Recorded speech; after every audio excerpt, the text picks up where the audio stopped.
उनका अपमान कर रहे हैं तो कहीं ना कहीं आप राष्ट्र को तोड़ने का प्रयास कर रहे हैं। और अमित शाह जी ने भी यही प्रयास किया है कि भले आपके लिए भगवान राम कृष्ण जो भी हो सकते हैं, लेकिन हमारे लिए as a student, as a Dalit, as a Muslim, हमारे लिए भगवान हमारे अम्बेडकर जी हैं। फिर फीस बढ़ाने का क्या जरूरत है? आपको जहां टैक्स लेना चाहिए वहां तो लेते नहीं। अंबानी अडानी का करोड़ों करोड़ों माफ कर देते हैं, लेकिन एजुकेशन पे आपको माफ करने के लिए पैसा नहीं है। बीबीसी डॉक्यूमेंट्री क्यों बंद करवा रखे? उनको तो क्लियरली दिखवाइए जनता को, हर एक लोग देखें। जब आप साफ छवि के हैं तो हमें मंदिर से कोई लेना देना नहीं है। राम राज की स्थापना हो चुकी है, इसीलिए दलितों पे लाठीचार्ज हो रहा है, दलितों का रेप होता है और उसको पेशाब पिला दिया जाता है। अडानी का साथ, अडानी का विकास, बाद बाकी का विनाश। जिस प्रकार से पिछले दिनों सदन में संविधान पर चर्चा के दौरान गृह मंत्री अमित शाह ने बयान दिया, उसको लेकर कई लोगों की जो भावनाएं हैं आहत हुई। और उसी विषय पे बात करने के लिए हमारे साथ एक युवा भाई हैं। सर, क्या कहना चाहेंगे, आखिर उस बयान में ऐसा क्या था आप लोग जो आज यहाँ विरोध प्रदर्शन कर रहे हैं? सबसे पहले हमारे संविधान के अंदर कुछ मौलिक कर्तव्य दिए गए हुए हैं।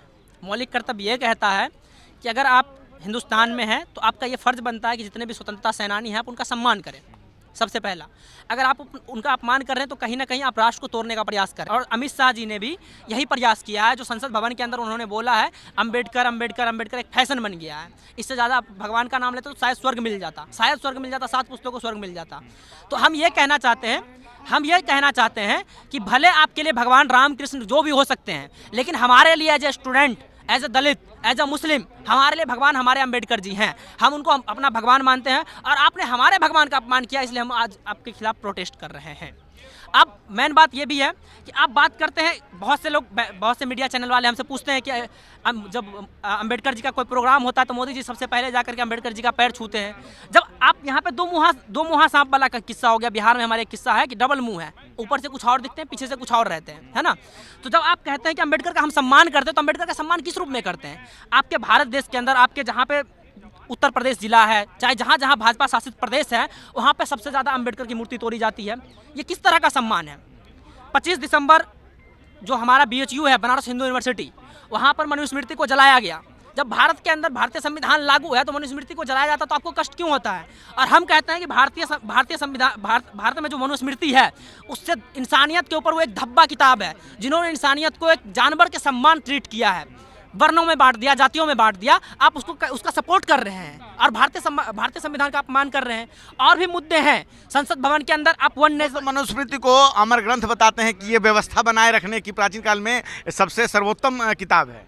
नहीं, प्राचीन काल में सर्वोत्तम किताब है तो भारत में जो इस तरह की व्यवस्थाएं आप ला रखे थे, प्राचीन काल में आप जाइए तो वहाँ पे आपको नरबली का व्यवस्था मिलता है।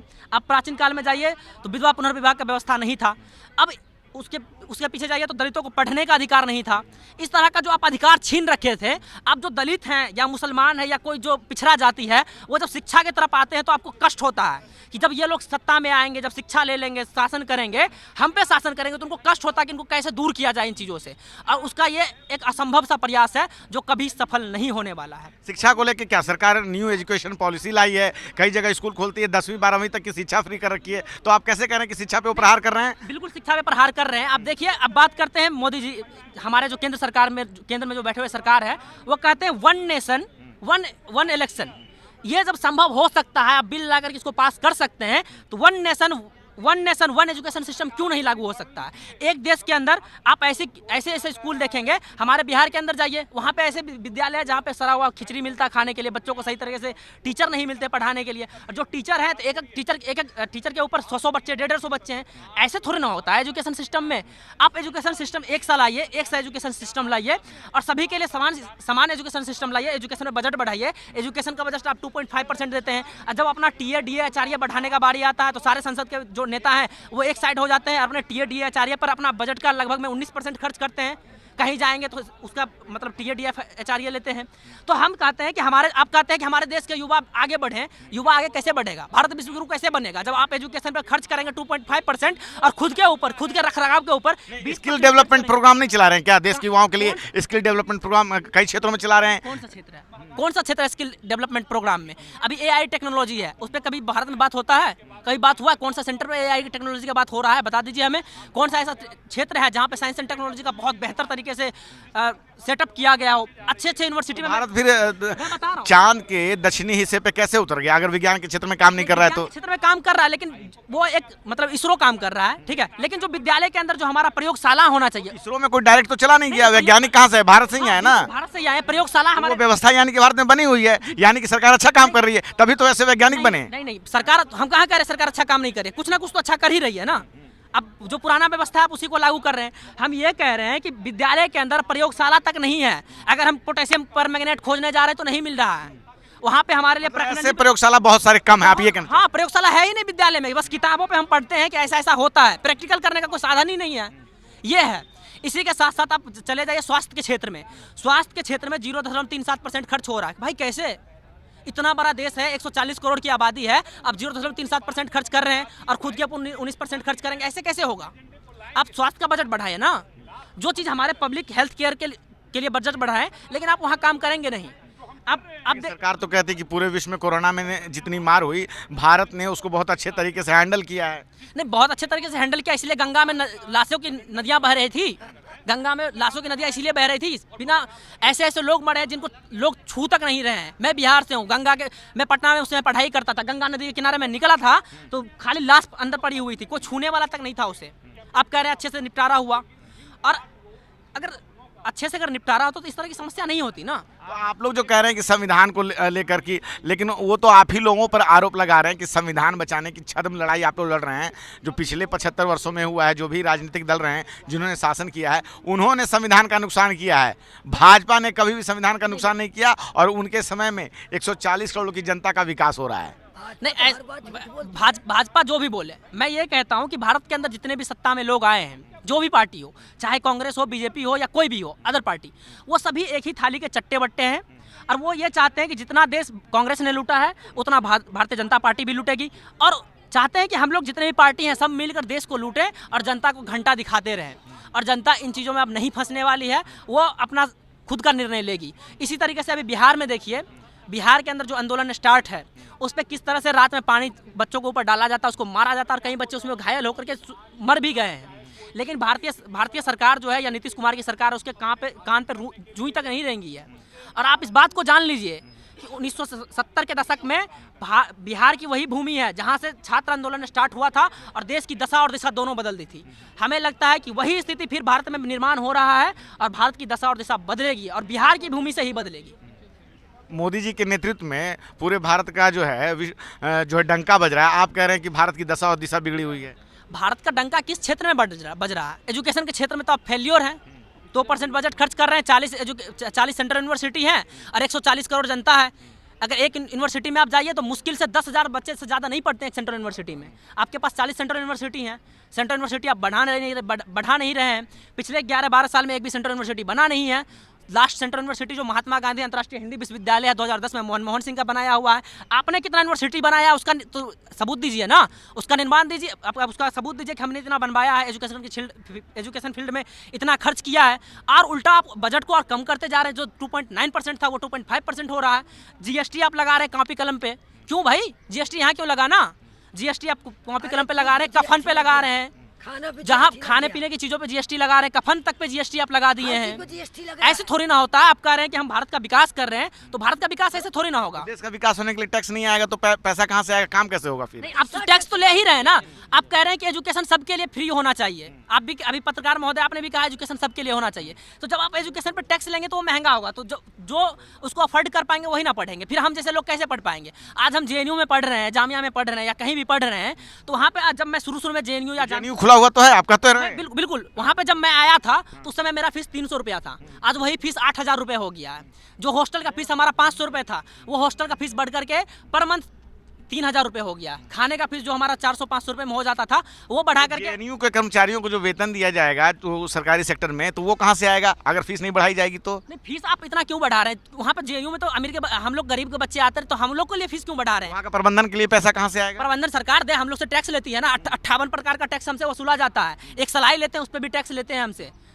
हर एक चीज़ पे आप टैक्स ले ही रहे हैं, इनडायरेक्ट टैक्स हमसे ले ही रहे हैं, तो फिर फीस बढ़ाने का क्या जरूरत है? आपको जहाँ टैक्स लेना चाहिए वहाँ तो लेते नहीं। अंबानी अडानी का करोड़ों माफ कर देते हैं, लेकिन एजुकेशन पे आपको माफ करने के लिए पैसा नहीं है। इस तरह कैसे हो सकता है? वो तो कह रहे हैं कि अंबानी को हम देते हैं तो रोजगार पैदा करते हैं उनका कॉर्पोरेट सेक्टर में। आप अपना अपना मतलब सरकारी सेक्टर बढ़ाइए ना, सरकारी सेक्टर में रोजगार नहीं है। रेलवे को आप बेच रहे हैं, रेलवे में रोजगार नहीं था क्या? आप LIC को बेच रहे हैं, LIC में रोजगार नहीं था?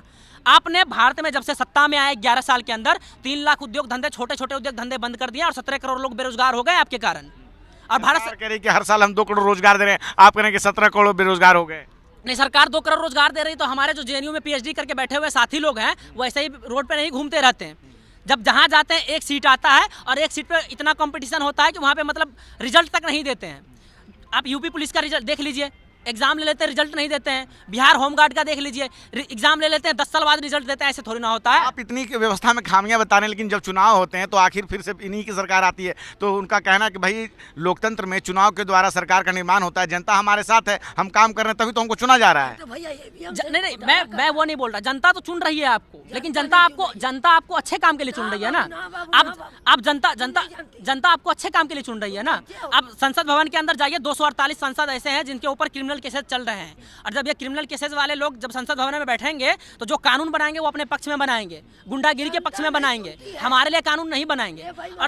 और इस तरह के जो लोग हैं, आप केंद्र की सरकार कह रही है कि जिनके ऊपर क्रिमिनल केसेज है वो इलेक्शन नहीं लड़ सकते हैं, तो फिर ये कैसे हो रहा है कि जिनके ऊपर क्रिमिनल केसेज है आप उन्हीं को टिकट दे रहे हैं? ये भी तो बताएं। इस तरह का जो आप प्रचार कर रहे हैं, इस तरह का जो बातें आप जनता के बीच में ला करके उनके समक्ष खड़ा कर रहे हैं, तो आप ही तो 2 तरह की बातें कर रहे हैं। उसका समाधान क्या है? केंद्र सरकार ये भी तो जवाब देगी ना। मतलब पार्टियां जो है अपराधी लोगों को टिकट दे रही है, आप ये कहते हैं? बिल्कुल आपराधिक लोगों को टिकट दे रही है। अगर आपराधिक लोगों को टिकट नहीं मिलता, चाहे कांग्रेस हो, बीजेपी हो, अन्य पार्टी हो, तो 248 सांसद ऐसे क्यों हैं जिनके ऊपर क्रिमिनल केसेस चल रही है? अपराधियों को चुन कौन रहा है? नहीं, चुन तो जनता ही रही है, लेकिन सिंबल किसका दिया हुआ है? सिंबल किसका दिया हुआ है? किस पार्टी से वो इलेक्शन लड़ रहे हैं, किस पार्टी को फंडिंग कर रहे हैं, कौन सा पार्टी उसके लिए चुनाव प्रचार कर रही है? ये भी तो देखना होगा ना हमें। तो आपके हिसाब से क्या व्यवस्था होनी चाहिए, कैसे सुधार होगा? व्यवस्था यही होना चाहिए कि सबसे पहले जो आप संसद भवन के अंदर इधर की बातें करते हैं, उन बातों को आप हटा दीजिए, और जो काम की बातें हैं, शिक्षा, रोजगार, इन बातों पे आप अपना फोकस कीजिए, इन बातों के ऊपर आप चर्चा कीजिए। मैं पिछले 6-7 सालों में देखा हूँ कि संसद भवन के अंदर एक दिन भी ऐसा नहीं गया हो जिसपे हिंदू मुस्लिम पे चर्चा ना हुआ हो। ऐसा एक दिन भी नहीं किया, हर दिन होता है। मोदी जी कहते हैं कि हमने कभी अपने पूरे जीवन में हिंदू मुस्लिम नहीं किया। अभी लोकसभा चुनाव के दौरान उन्होंने कहा है कि अगर कभी ऐसा करूंगा तो पब्लिक लाइफ जीना छोड़ दूंगा। आपने सुना है कि नहीं सुना? अच्छा, मैं सुना हूँ, लेकिन आप उनका जाके वीडियो देखिए ना। BBC डॉक्यूमेंट्री भारत में क्यों बंद करवा रखे हैं? BBC डॉक्यूमेंट्री भारत में क्यों बंद करवा रखे हैं? जब इतना ही डर आपको रहता है तो BBC डॉक्यूमेंट्री खोल दीजिए, सारे लोग देखेंगे। क्यों बंद करवा रखे हैं? हमने BBC डॉक्यूमेंट्री JNU में जब दिखाया तो हम पे कार्रवाई हुआ, हमें उठा करके ले गए, हम पे केसेस वगैरह चलवाया गया। क्यों करवाया गया भाई? जब आपको डर ही नहीं है कि आपने हिंदू मुस्लिम किया ही नहीं कभी, तो BBC डॉक्यूमेंट्री को बैन क्यों किया गया हिंदुस्तान के अंदर? इसका भी जवाब दीजिए आप। आप कह रहे हैं कि हम तो बहुत साफ छवि के हैं, तो गुजरात दंगा का जो आपके ऊपर केस चल रहा है उसका सफाई में आप कुछ कहिए। इस तरह के जो उनके ऊपर जो एलिगेशंस लगा हुआ है, तो मोदी जी उनके ऊपर भी तो कुछ बयान करें, कुछ टिप्पणी तो करें। उस पे तो खामोश रहते हैं। तो BBC डॉक्यूमेंट्री क्यों बंद करवा रखे? उनको तो क्लियरली दिखवाइए जनता को, हर एक लोग देखें जब आप साफ छवि के हैं। तो इस भारत में तो लगातार फिल्में रिलीज हो रही है, ऐसा कौन सी है कि उनको नहीं एक ही की आप चर्चा कर रहे हैं, लेकिन और भी सारी चीजें कश्मीर के ऊपर हैं। यहाँ भी एक साबरमती फिल्म आई है, तो लगातार तो सब कुछ चल ही रहा है। साबरमती जो फिल्म है या फिर जो भी मुद्दा हो, आपने एक फिल्म देखा होगा JNU के ऊपर बना है, जिसमें JNU को बदनाम करने का मतलब बहुत ज़्यादा प्रयास किया गया कि यहाँ पे नक्सलाइट लोग बैठे हुए हैं। भाई ऐसा थोड़ी ना, हम लोग स्टूडेंट हैं, JNU में हम लोग नक्सलाइट थोड़ी ना है, हम लोग भारत विरोधी नारा थोड़ी ना लगाते हैं JNU के अंदर। वो नारा तो वहीं लगा था ना कन्हैया कुमार के समय। कन्हैया कुमार के अंदर का जो नारा लगा था, तो उसके लिए कोर्ट है ना, कोर्ट में आपने क्या किया? कन्हैया को क्लीन चिट मिला है ना। यूनिवर्सिटी में कितने बच्चे पढ़ेंगे? हिंदुस्तान के अंदर इतने बच्चे हैं, 150 करोड़ आबादी है, कहाँ जाएंगे इतने बच्चे? आपने पढ़ने का रास्ता ही बंद कर दिया। और जहाँ पे सस्ता एजुकेशन सिस्टम था, जहाँ पे सस्ते एजुकेशन मिलते थे, चाहे वो BHU हो, जामिया मिलिया इस्लामिया हो, चाहे आपका JNU हो, वहाँ पे आपने फीस एकदम हाईजैक कर दिया, फीस एकदम बढ़ा दिया है। जो फीस का कीमत 10-10 हज़ार रुपये था, आज लाख रुपए देकर हम लोग पढ़ रहे हैं। फैसिलिटियाँ भी तो बढ़ाई है। कौन सा फैसिलिटी बढ़ाया? JNU जाके देख लीजिए कौन सा फैसिलिटी है। आज से 10 साल पहले जो फैसिलिटी हम लोग को मिला गया था, वही फैसिलिटी अभी भी है, कुछ चेंजिंग नहीं हुआ है। और मैं बताता हूँ, प्रोफेसर तक की भर्ती नहीं करते हैं, गेस्ट टीचर ला करके भर देते हैं। जो PhD कर रहे हैं उनको बोलते जा करके पढ़ाओ। ऐसे थोड़ी ना होता है। आप शिक्षक का भर्ती कीजिए, प्रोफेसर का भर्ती कीजिए, और एजुकेशन सिस्टम आप बेहतर कीजिए, सब चीज़ बेहतर हो जाएगा। राम मंदिर में पंडित का भर्ती किया जा रहा है, आप खुश नहीं है क्या उससे? नहीं, हमें राम मंदिर से क्या लेना देना? हमें राम मंदिर से क्या लेना देना? हमें स्टूडेंट हैं, हमें मंदिर से कोई लेना देना नहीं है। अभी मध्य प्रदेश का अभी इलेक्शन हो रहा था, मध्य प्रदेश का इलेक्शन हो रहा था, उस समय वहाँ पे बीजेपी ने कहा था कि आप हमें वोट दें और राम मंदिर का दर्शन हम अपने पैसे से करवाएंगे। अरे भाई, हमारा व्यक्तिगत मामला है, हम राम मंदिर का दर्शन हम जाके खुद कर लेंगे।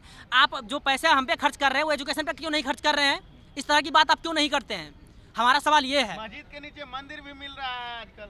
नहीं, मस्जिद के नीचे मंदिर में की स्थापना भी हो चुकी है। हाँ, रामराज की स्थापना हो चुकी है, इसीलिए दलितों पे लाठीचार्ज हो रहा है, दलितों का रेप होता है और उसको पेशाब पिला दिया जाता है। इसीलिए रामराज ऐसा ही रामराज है ना। बिहार में देख रहे हैं विद्यार्थी पे वाटर कैनन चल रहा है। हाँ, पटना में चल रहा है, सीबीएसई छात्रों पे चल रहा है। सबका साथ हो रहा है, सबका विकास हो रहा है। नहीं, मोदी का अडानी का साथ, अडानी का विकास, बाद बाकी का विनाश। इसके अलावा कुछ नहीं चल रहा भारत में। तो जिस प्रकार से इस युवा ने सरकार के ऊपर निशाने साधे कि किस प्रकार से ये सरकार जो है एजुकेशन पॉलिसी को लेकर दावा करती है, लेकिन लगातार शिक्षा में बजट कम किया जा रहा है, स्कूलों को बंद किया जा रहा है, शिक्षकों की भर्ती नहीं की जा रही है। तो इस युवा भाई को सुनकर क्या लगता है, क्या है आपकी राय? आप अपनी राय में ज़रूर बताएं। मैं रंजन कुमार, कैमरामैन आशीष के साथ, नेशनल दस्तक। धन्यवाद। नेशनल दस्तक की आपसे गुजारिश है कि अगर इसको बचाना चाहते हैं तो नेशनल दस्तक को सब्सक्राइब करने के लिए रेड कलर के सब्सक्राइब बटन को दबाएं, फिर बेल आइकन की घंटी दबाएं। नेशनल दस्तक को बचाने के लिए बहुत जरूरी है कि हर खबर को शेयर करें, लाइक करें, कमेंट जरूर करें।